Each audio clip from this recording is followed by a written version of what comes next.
My name is Nora Vance. I'm 31 years old, and 3 weeks ago I stood on an airport tarmac at 5:40 in the morning, holding a folder of federal inspection records, trying to stop my own brother from getting into a plane.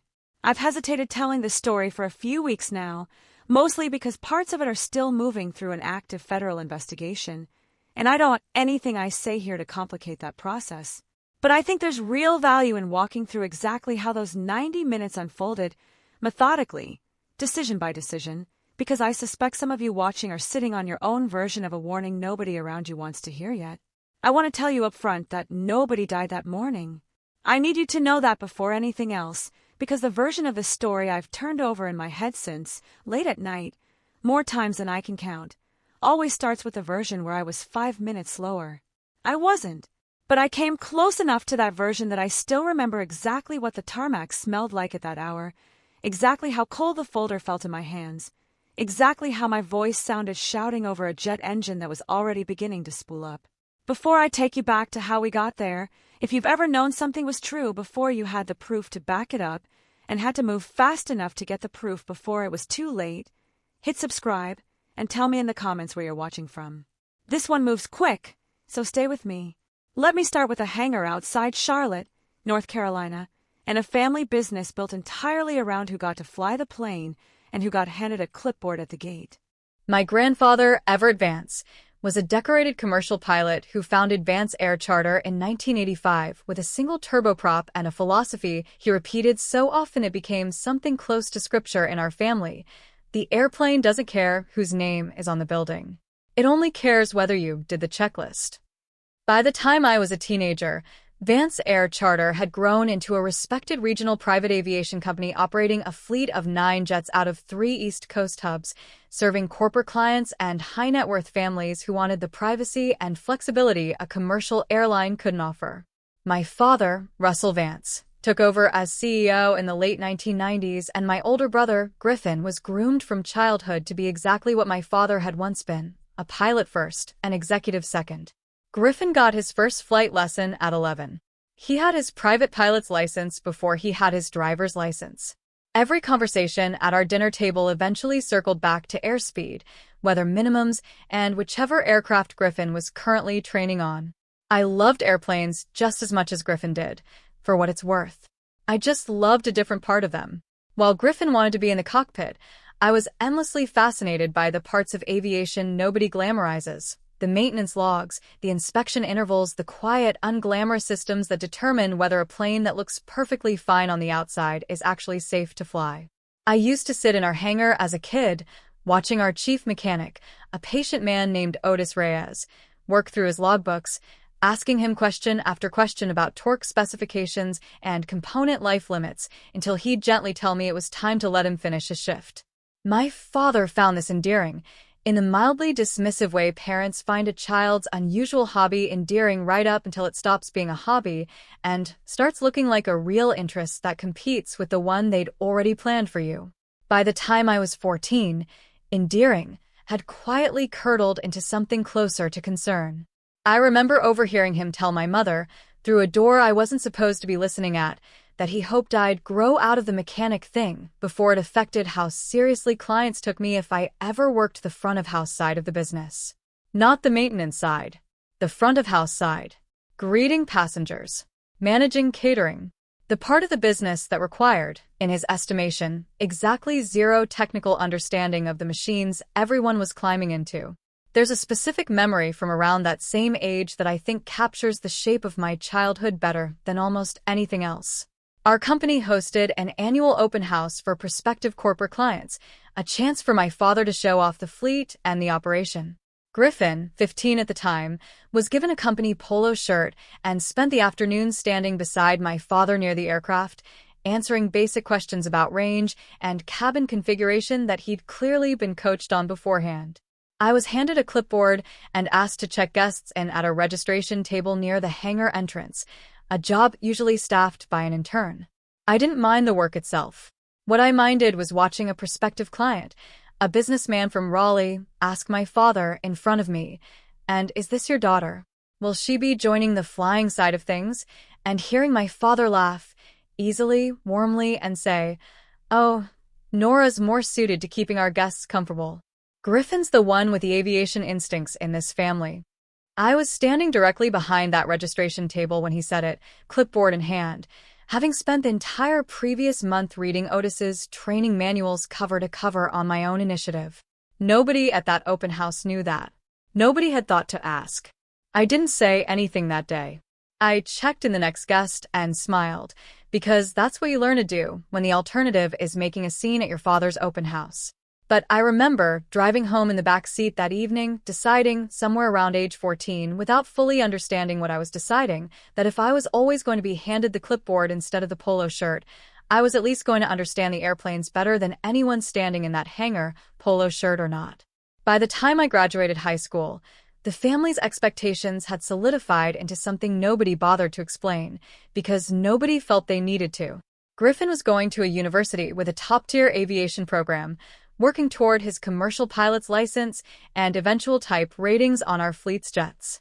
I was going to study hospitality management, a track my father had quietly enrolled me in interest for at 2 separate college fairs before I'd said a single word about wanting it myself.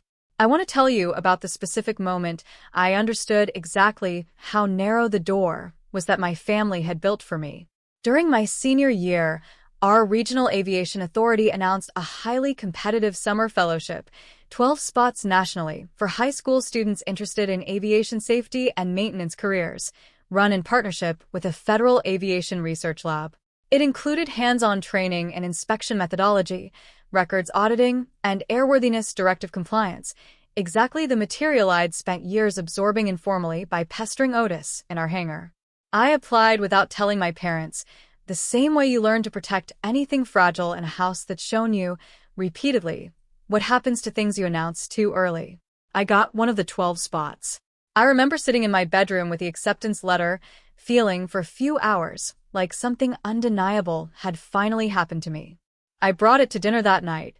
My father read it, and for one brief, strange moment, I thought I saw something like genuine interest on his face. Then my mother mentioned that Griffin had just been accepted into an invitation-only regional pilots leadership summit that same summer, a networking event with airline recruiters and charter operators from across 3 states, the kind of event that could shape an entire flying career. Same 6 weeks. And apparently there was only enough vacation time for one parent to accompany one child to one program that summer. We'll see if the maintenance fellowship runs again next year, my mother said, in the same tone she'd used discussing whether to reschedule a haircut. This pilot summit is a real opportunity for Griffin. I sat there holding my acceptance letter and asked the only question left in me. Isn't the fellowship a real opportunity too? My father didn't look up from his plate. Griffin's going to be flying our fleet in a few years, Nora. This isn't really the same kind of thing. I didn't go to the fellowship. I wrote a short, apologetic decline letter, the kind only a 17-year-old writes, claiming I'd had a change in circumstances, as though I'd made the decision myself. Griffin went to his summit. He came home with 3 business cards from regional airline recruiters and a framed photo with a well-known charter pilot my father displayed in his office for years afterward. I never mentioned another opportunity at that dinner table again. Not because I stopped having them, because I learned, the way I imagine a lot of people watching this have learned, to build the rest of my life somewhere my family couldn't quietly redirect it before I'd finished reaching for it. There was exactly one person in that house who noticed, and it was Otis Reyes, our chief mechanic, though by blood, he wasn't family at all. He'd worked for my grandfather for over 30 years and was, in every way that mattered, closer to me than most of my actual relatives. He found me in the hangar 2 days after that dinner, sitting on an overturned toolbox, and didn't say anything for a while, just handed me a rag and let me help him clean parts the way he had 100 times before. Your grandfather used to say something, he told me eventually, not looking up from the part in his hands. He said the most dangerous person in an aviation company isn't the one who cuts corners. It's the one everyone assumes is too unimportant to notice when someone else does. He set the part down and looked at me directly. You've got the eye for it, Nora. Whatever they decide to call you around here, don't let anyone talk you out of using it. I didn't fully understand what he meant at 17. I understand it completely now. If you've ever had one person outside your immediate family who saw you clearly while everyone who shared your last name had already decided who you were, I want you to know I understand that feeling exactly. Stay with me, because the next part is where I finally started building the career nobody at that dinner table thought I was capable of.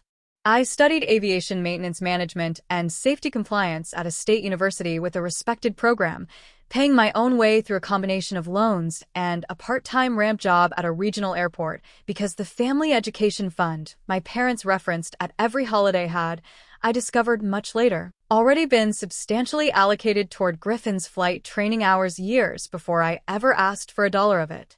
I graduated in 2015 and took an entry-level position with a regional office of the Federal Aviation Safety Oversight Agency, working my way, over the following years, into a role as an airworthiness and maintenance records auditor, the unglamorous, deeply necessary work of reviewing charter and commercial operators' maintenance documentation to confirm that what was written in a logbook actually matched what had been done to an aircraft. It is, without exaggeration, one of the last lines of defense between a fleet operator cutting a corner and a plane full of people finding out about it at 35,000 feet. I came home for Christmas the year I got that job and made the mistake of describing what I actually did for a living. My father's expression did the thing it always did when I said something that didn't fit the story he'd already written about me. Polite, faintly amused, already moving on. Records auditing, he repeated, the way you'd repeat a phrase you found mildly quaint. Well, I suppose someone has to do the paperwork.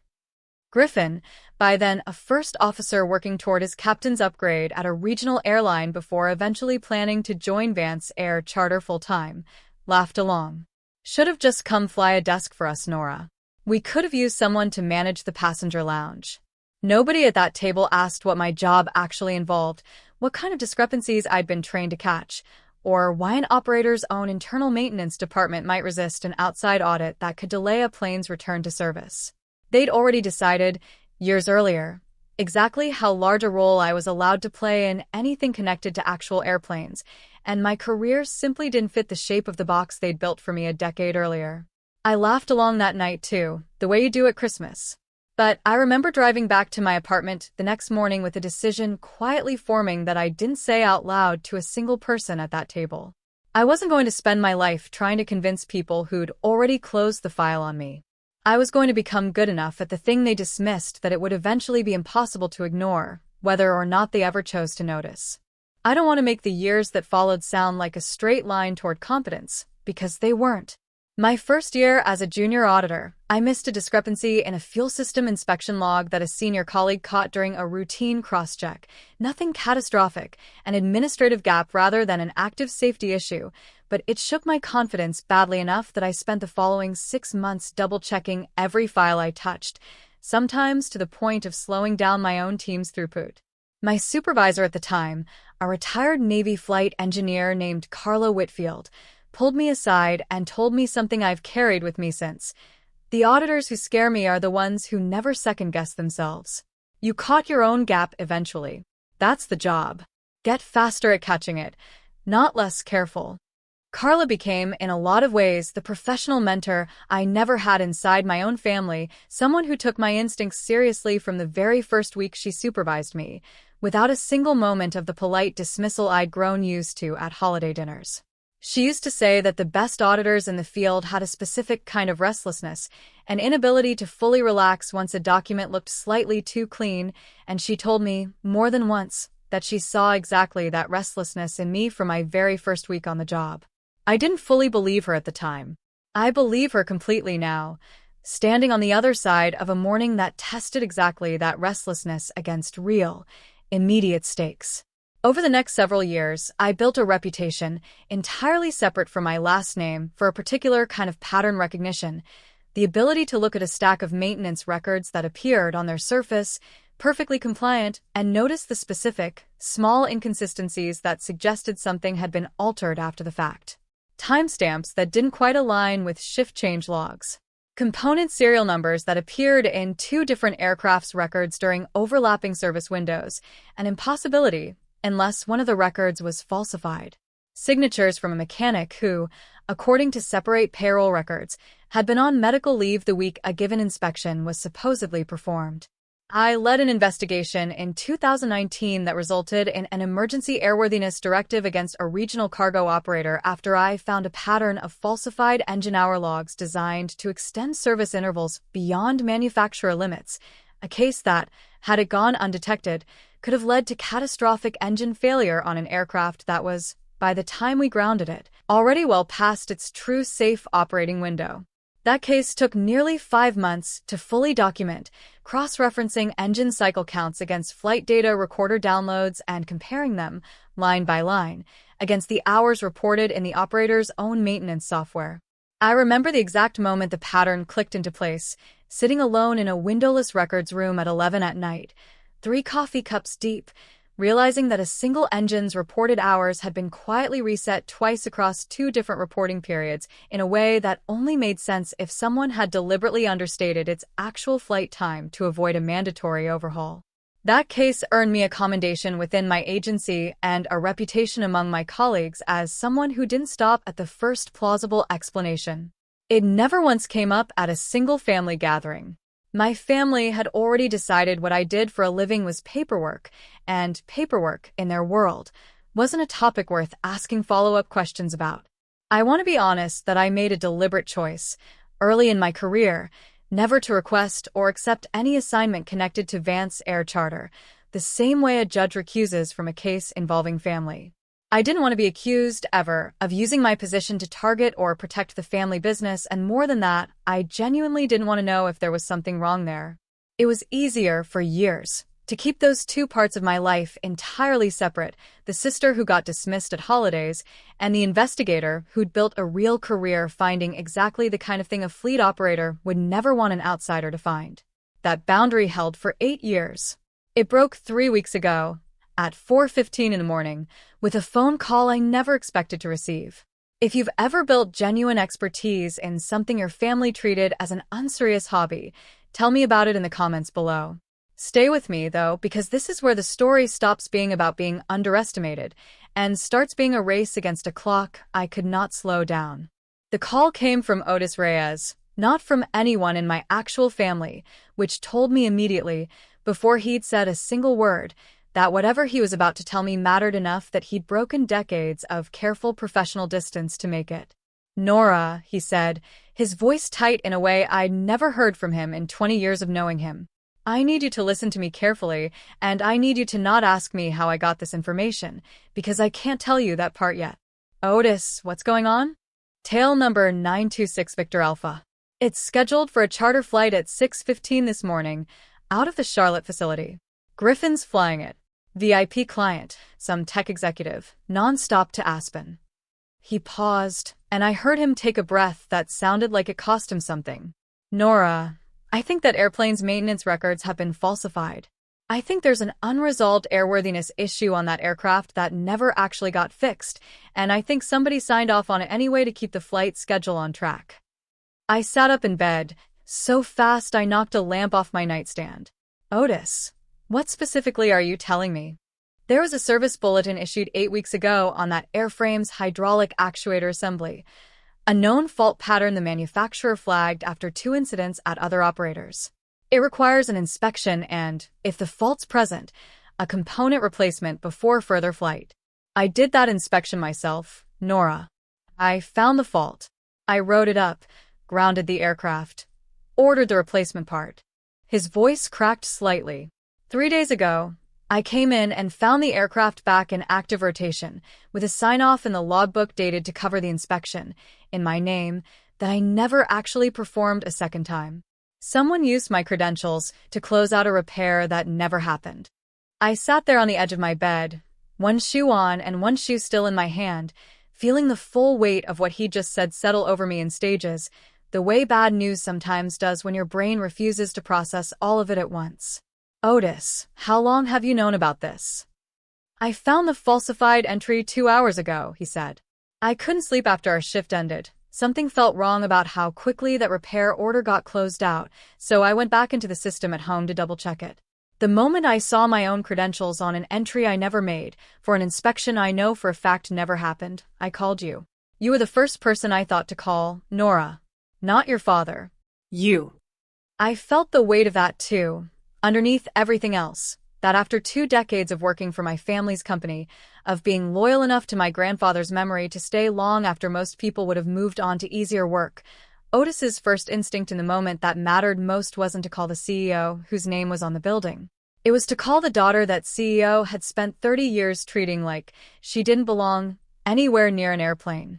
I felt something go very cold and very still in my chest, the specific stillness I recognized from my career, the moment a pattern that had seemed abstract suddenly became a real airplane with real people about to get on it.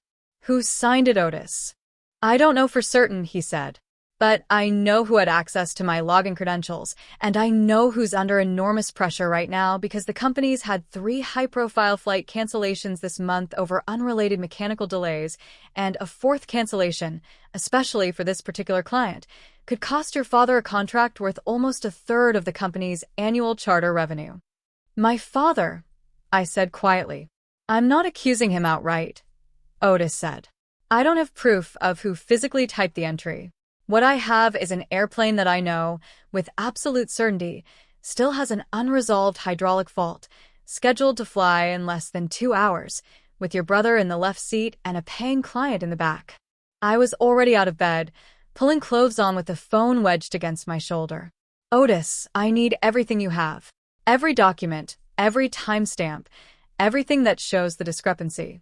And I need it in the next 20 minutes. Because I am not waiting for a company internal review to sort this out on their own timeline.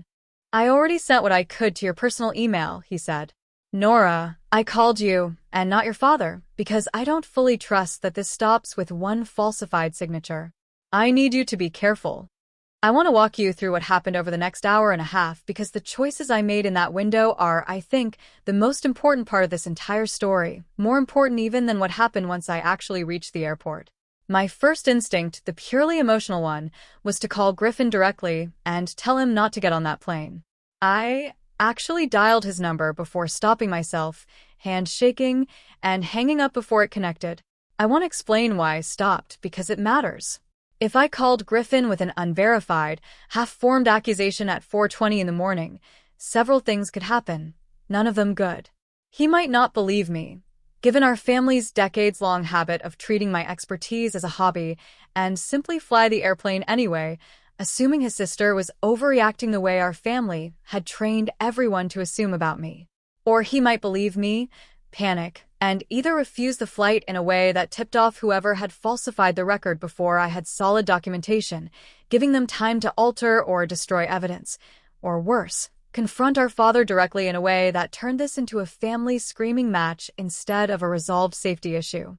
I sat on the edge of my bed for maybe 90 seconds, phone in hand, running through every version of how the next 2 hours could unfold, the same kind of scenario mapping I'd been trained to do for far less personal cases over the past 8 years.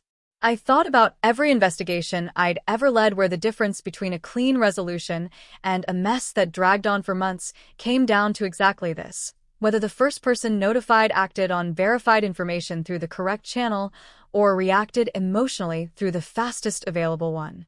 I forced myself, in that moment, to treat my own brother's flight exactly the way I would have treated any other case, however impossible that felt, with my hands shaking and my stomach in knots.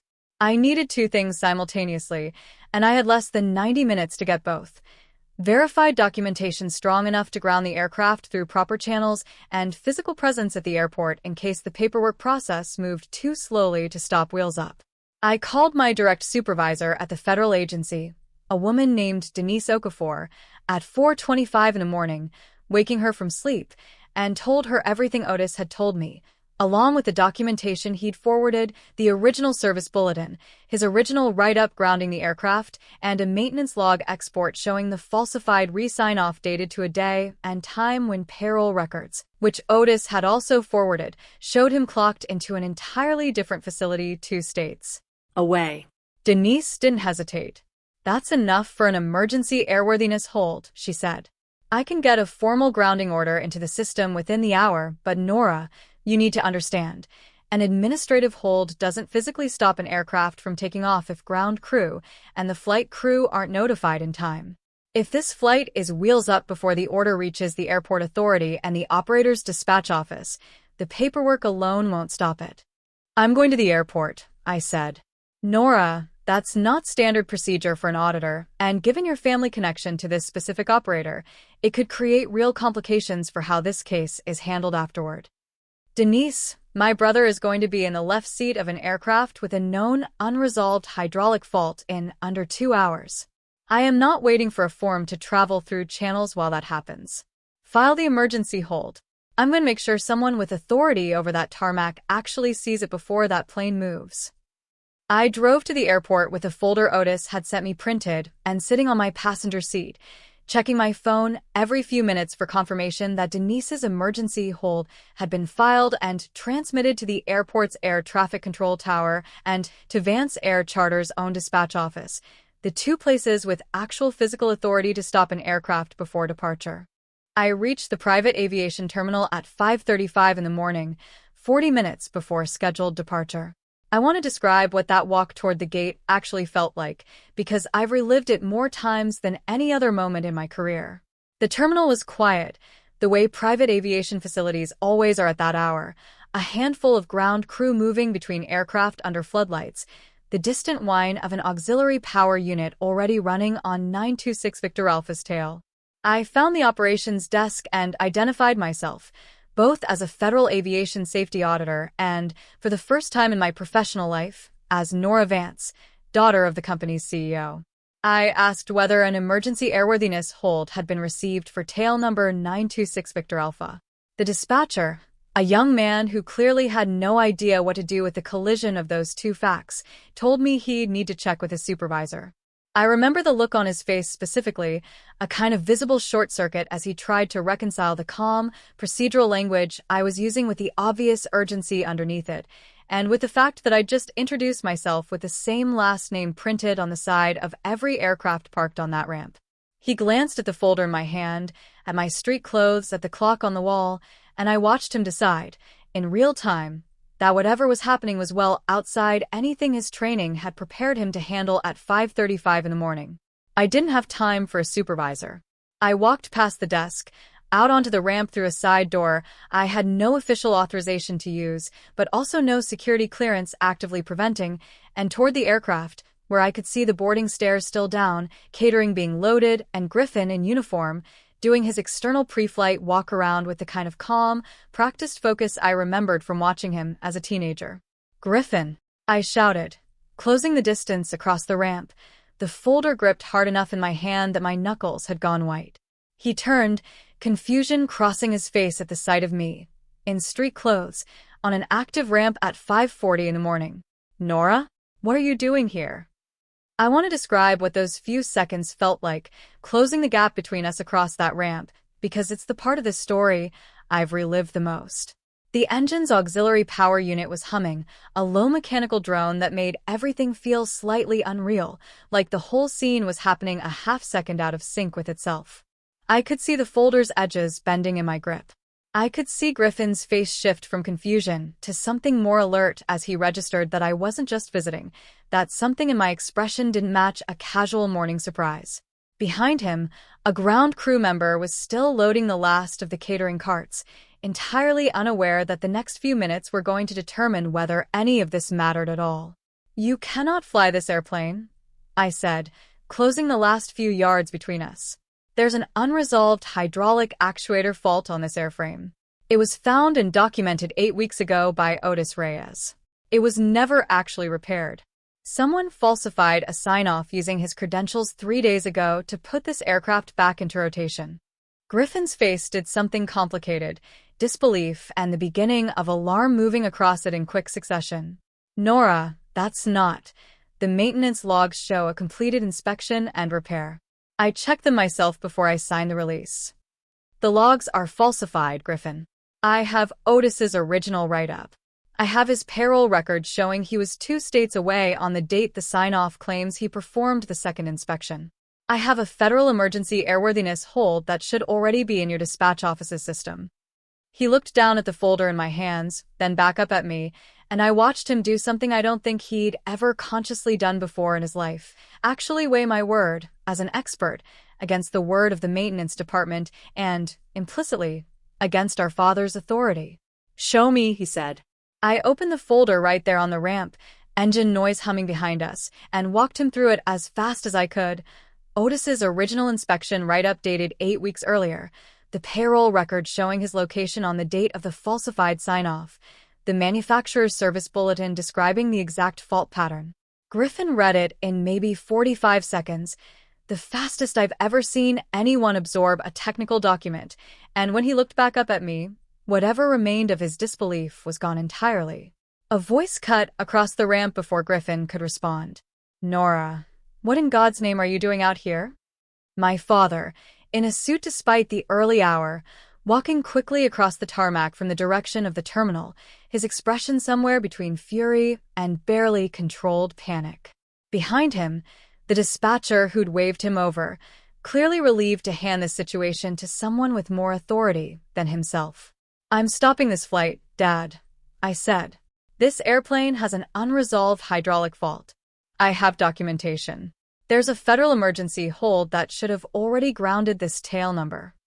"We don't have an emergency hold in our system," my father said. "I checked with dispatch myself 2 minutes ago."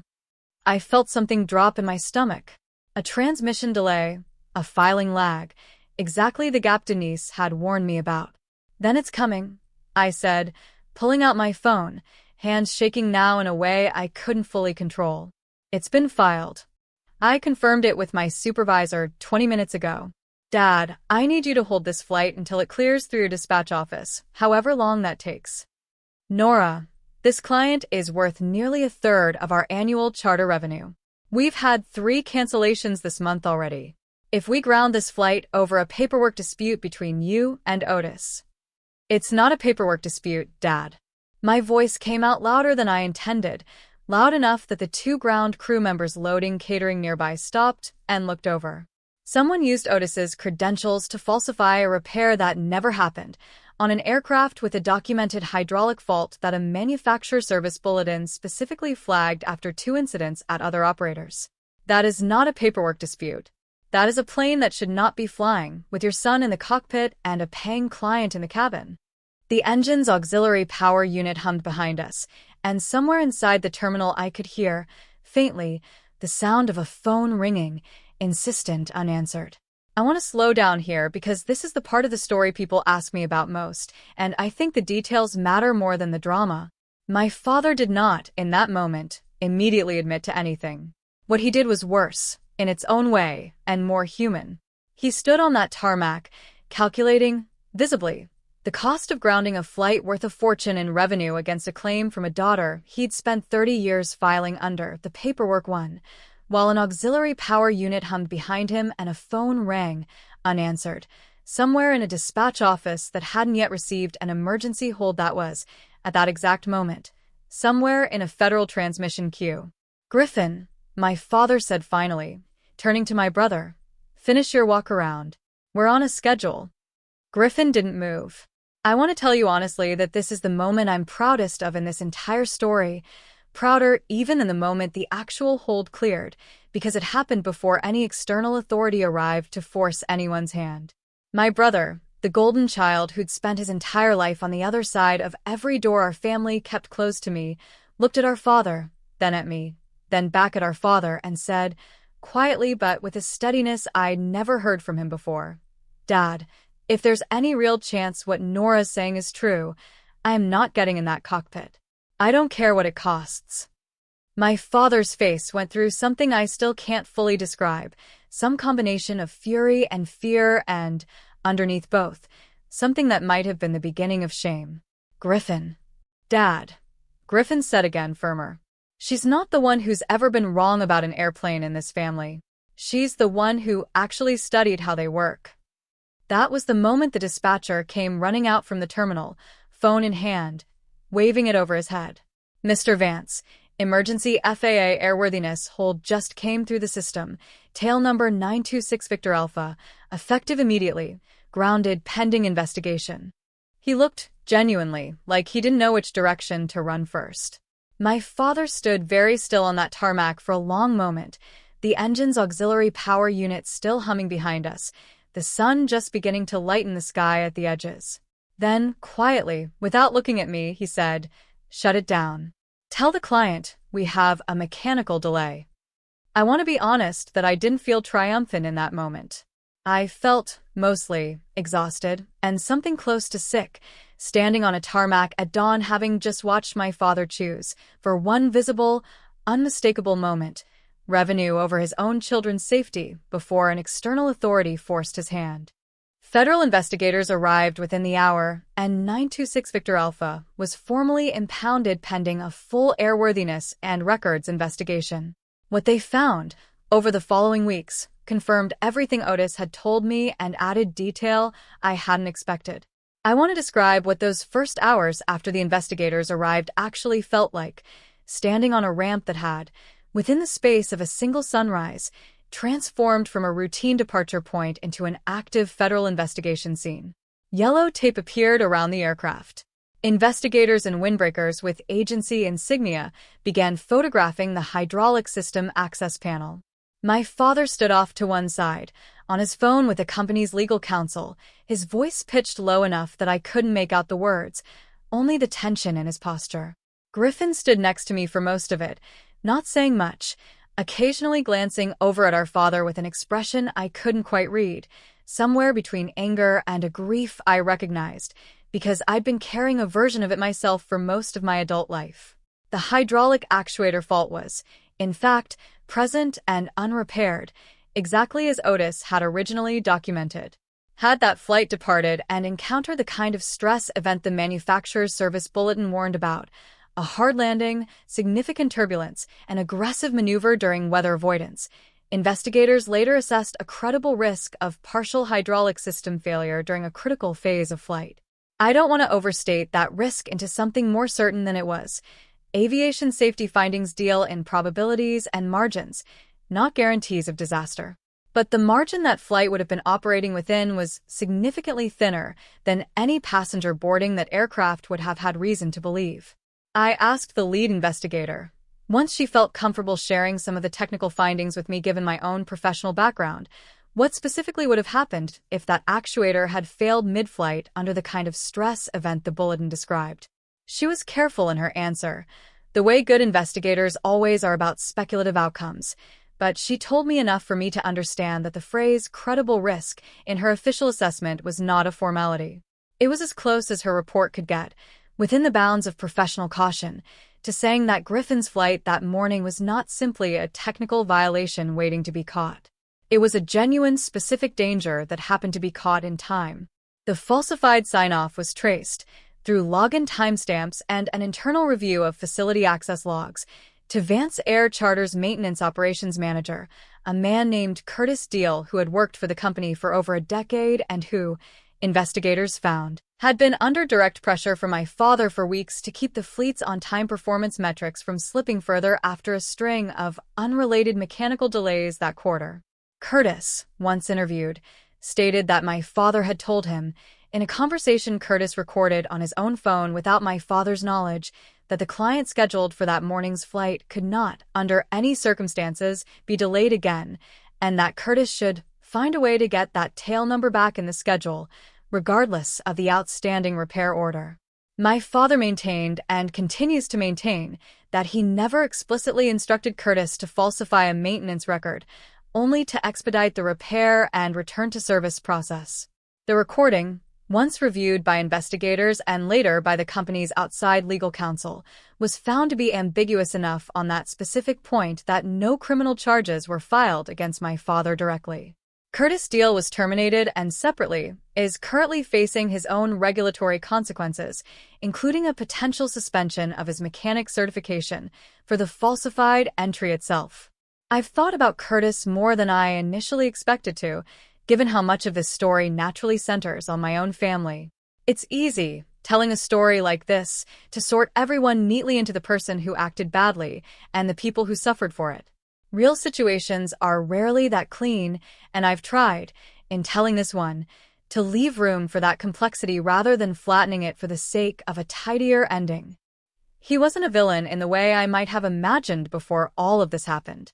He was a man who'd worked for the company for over a decade, under mounting pressure from someone with far more power than he had, faced with a choice between his own job security and a shortcut that he likely told himself, in the moment, was probably fine.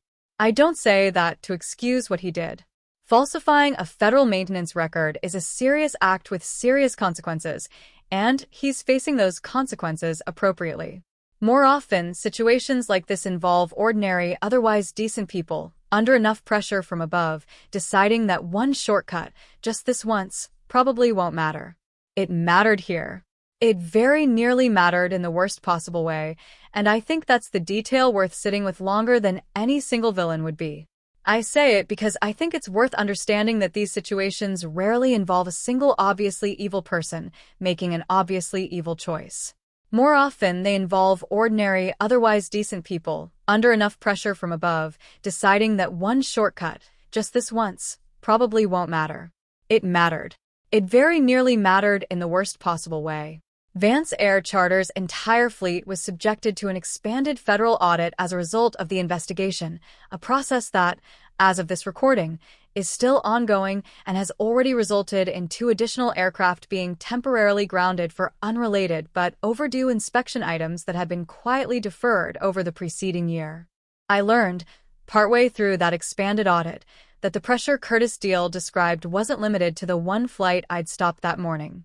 Investigators found evidence that at least 3 other maintenance items across the fleet had been deferred past their recommended windows over the preceding 2 quarters, none of them yet falsified outright the way the hydraulic actuator entry had been, but each one representing exactly the kind of quiet corner cutting that, left unaddressed, tends to escalate. It was a sobering thing to realize that the morning on the tarmac wasn't an isolated failure under unusual pressure. It was the visible edge of a pattern that had likely been building for months, one flight cancellation and one deferred inspection at a time, until the pressure finally became enough to falsify an actual record rather than simply push a deadline. I want to tell you honestly what the weeks since that morning have actually looked like, because it wasn't a clean, satisfying ending, and I don't think pretending otherwise would be fair to you, or to what actually happened.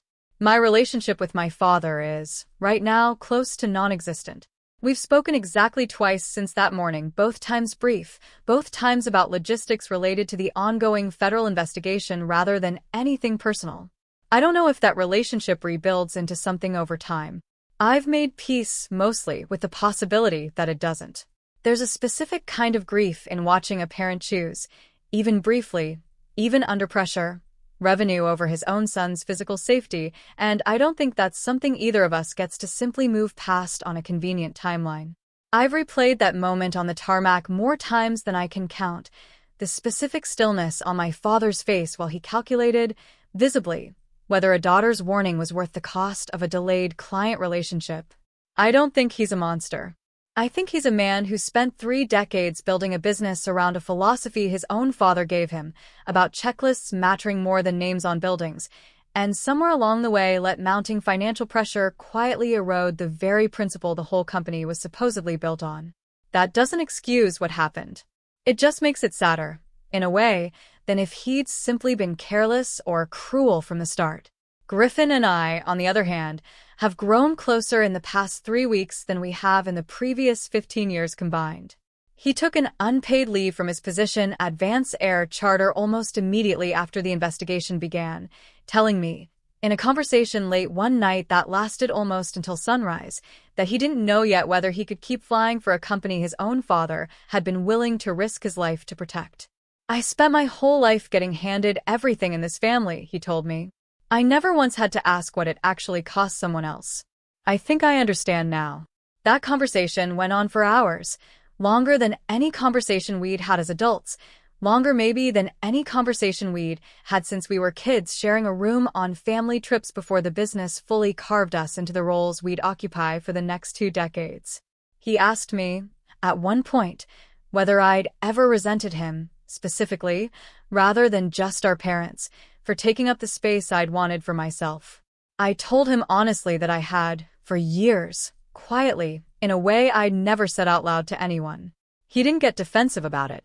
He just sat with it for a while and then said, "I think I owe you a version of the apology I've never actually given you." And then he gave it, plainly, without qualifications or excuses, in a way I don't think either of us expected from him even an hour earlier. Otis Reyes has become something close to the father figure I think he always quietly was in the years since. His own credentials have been fully cleared by the investigation, his original grounding write-up standing as the clear, documented origin point that the entire case was built on.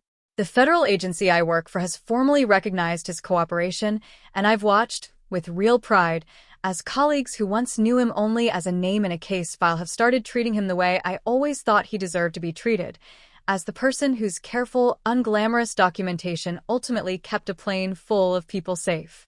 I drove out to see him at the hangar a few days after the investigation's initial findings became public within the company, and found him exactly where I'd found him 100 times before as a kid, sitting on an overturned toolbox with a logbook open in his lap, though this time he wasn't working, just sitting with it, staring at nothing in particular. He looked up when I came in and said, "Your grandfather would have grounded that airplane himself the second he found that fault. Company revenue be damned." I think about that a lot these days, what happened to this place between his years running it and now. I told him I thought about that too, more than I probably should. We didn't say much else. We didn't need to. Some conversations are better held quietly, sitting on overturned toolboxes, the way the most important ones in my life with him always had been. As for me, I've been placed on administrative leave for my usual caseload while the agency completes an internal review of my involvement, given the family connection a standard, expected step and one I fully support because I believe the integrity of this process matters more than my own comfort in the middle of it. I don't know yet what comes next professionally. I know, with complete certainty, that I would make the same choice again, exactly the same way, if I had to. I've spent some of this leave, oddly enough, going back through old case files from earlier in my career, the ones from before any of this happened, just to remind myself what steady, methodical investigative work looks like when it isn't tangled up with a family name and a ticking clock. It's been strangely grounding. A reminder that the discipline I relied on that morning on the tarmac wasn't a lucky improvisation. It was 8 years of practice, showing up exactly when it needed to. I've thought a great deal, in the weeks since that morning on the tarmac, about what this story is actually about, because it would be easy to frame it as a simple thriller, the underestimated sister races against the clock and saves the day. That's not quite the whole truth, and it's not the version I want to leave you with. I think, if I'm honest, this story is really about the specific danger of a family that decides, early and permanently, who each of its members is allowed to become, and then refuses to update that decision no matter how much evidence accumulates against it. My family spent 3 decades treating my expertise as an unserious hobby, right up until that expertise turned out to be the only thing standing between a real airplane, a real client, and a real catastrophe. I don't think my family is unusual in that pattern, honestly.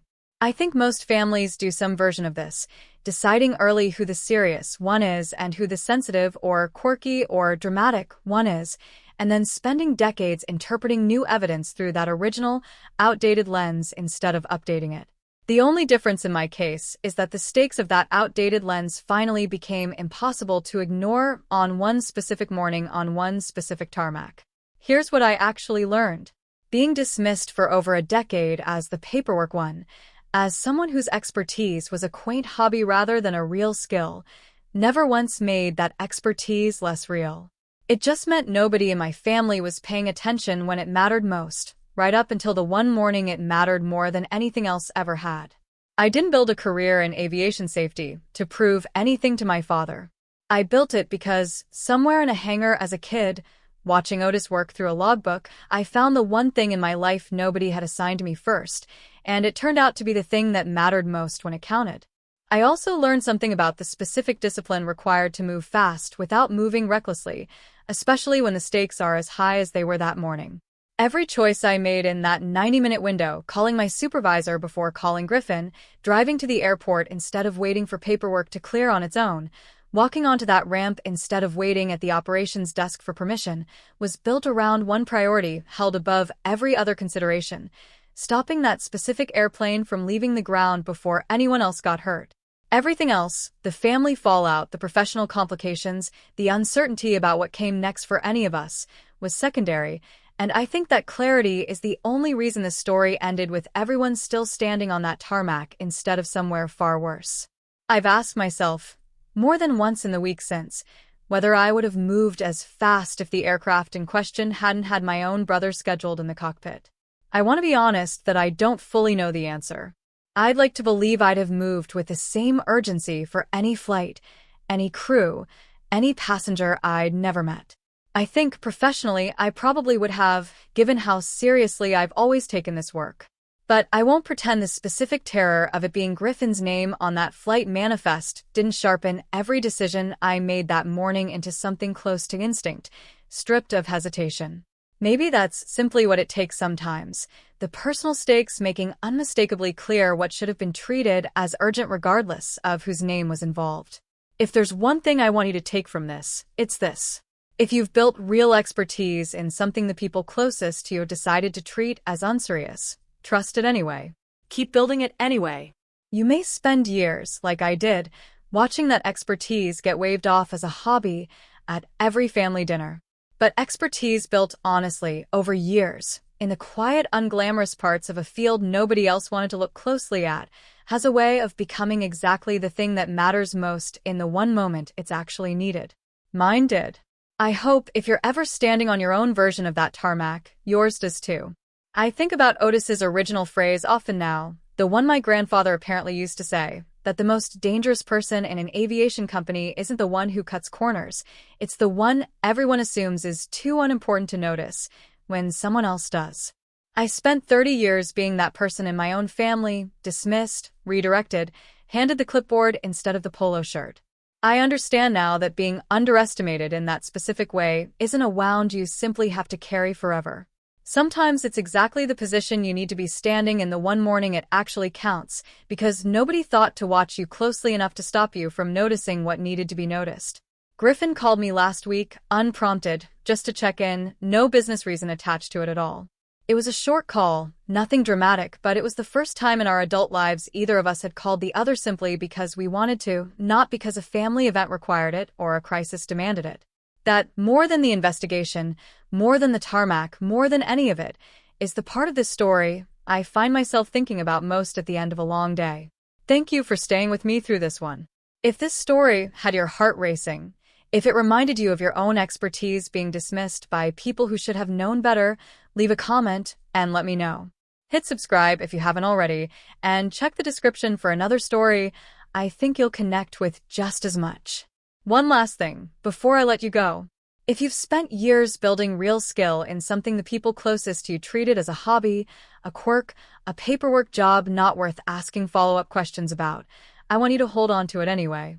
You never know which morning it's going to matter more than anything else in your life, and when that morning comes, you'll be glad you never let anyone talk you out of taking it seriously, even when they refuse to.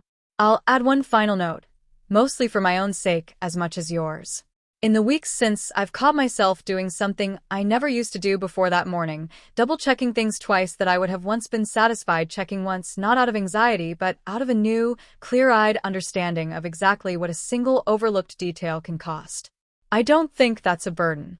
I think it's the job finally feeling as serious to me on the inside as it always was in reality, and I'd rather carry that weight consciously than go back to a version of myself who didn't yet know how much it mattered.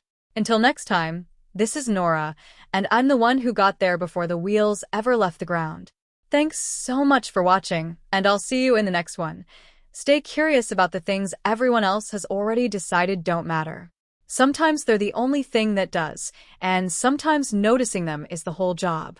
Take care of yourselves out there, and trust the instincts you've spent years building, even when the people closest to you haven't caught up yet.